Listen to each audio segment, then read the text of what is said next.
Home Affairs Minister Tony Burke has postponed tomorrow's appearance at the National Press Club, where he'd been expected to reveal sweeping migration cuts. This comes as Labor looks to curb some of the concerns fuelling the rise of One Nation. Political reporter Sarah Tomevska joins us now from Parliament House in Canberra. Sarah, this seems unusual. What was Tony Burke expected to say? Yeah, Gemma, it is unusual. While the exact details of the speech we understand had yet to be finalised, this was about reducing Australia's overall net migration intake. We understand those measures were to include measures like restricting the work rights and appeal rights of asylum seekers in Australia, limiting the number of backpackers that enter the country, and also introducing a lottery system for working holiday makers, and also making it more difficult for families to be reunited, basically a move to prevent the partners, children and parents of Australian citizens and permanent residents from applying for family visas while here as tourists.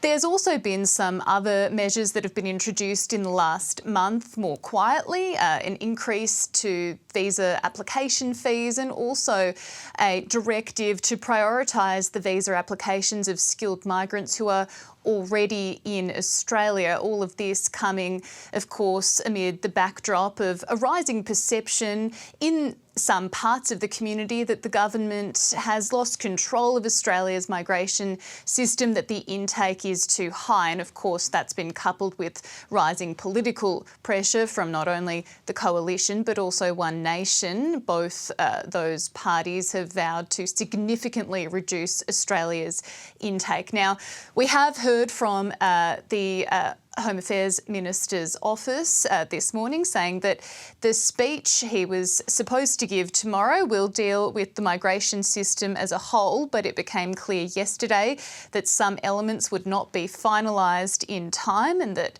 Tony Burke's office is working with the National Press Club to find a new date. And Sarah, what is Australia's current migration intake?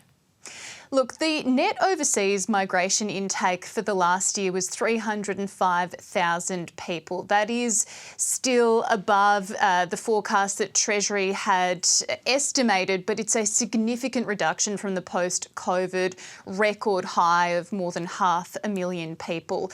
Next year's intake is expected to drop further to about 240,000 and down to 225,000 people the year after. The general rule of thumb, according to Abul Rizvi, former Deputy Secretary of the Immigration Department, is that when migration exceeds over 250,000 people, you start to hear complaints of pressure on housing and infrastructure, but a net overseas intake of less than 200,000 people can lead to critical workforce shortages. So this is a number the government has been acutely aware of, trying to reduce, and we are expecting to hear more on this from the Home Affairs Minister at some point in the near future.